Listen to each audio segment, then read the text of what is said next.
nên sẽ là pe chăn đồng chế pe thọt chế cha lì nó pe nó bỏ lên nhà pe sốt chế cha xí nè cú xí khâu à cú lò lì lại giờ cái cha là chả là cái gì cái đó nên bao hết đấy pe nó chế bỏ lên nhà pe một chế máy cha lì nó cái đó nên bao hết đấy pe thế cho nó chế trên giò nhẹ hay chế này cú mua cho cái chế lò nó thiệt ta chỉ một chút giò chơi chế pe cha là cho để nó là chế pe mà linh tiệt chế mua để nó là ra cái đó nên bao lên đó đó cho nên bao để pe thế cho nó kéo nó họ thiết cái cứ giò nhẹ run run lên nó ra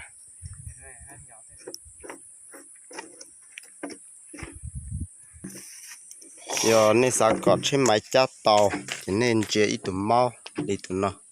nên chế tụi mau đi tụi nó nên mua khi cho lúa tròn nó một tròn tới tụi giá sau nó nên giờ chụp khi ta tụi lo này nó giờ này khi ta tụi mẹ nó chính tới rồi này cho chụp tàu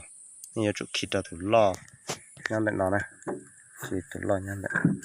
thì giờ chụp tàu này hay cho mất chết chăn này giờ ít con người hiểu thế chọn trái cần cầu đi để sử dụng để trả lại giờ tao ủa bị yếu tôi chuyển mò để cho cái lại bên đó nó chế bỏ lên nhà mò trên máy hai tàn thọ xí cái đó này bao để chọn chế và trả lại nó giờ bê đắt xài một trâu giờ sắp lâu đắt rồi đây nè nè chỉ là lú thiết chỉ là用gì lên là nó giờ chúa chế họ giờ thay chơi một ô tô lựu khó đó nè cái đó này bao lên đó nè giờ nên lên từ bọn nó là nên học ba sang cả cụ thiệt đùa sợi chế u lúc chế nó giờ cụ nè nè cho nó giờ cụ cho cứ ti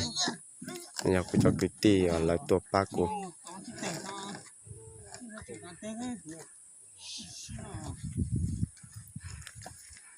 rồi sẽ càng gạo cũng mua bên lên cứ ti thiệt giờ chỉ lên đợi tới rau cụ yếu ở chỉ tao tới hơn nữa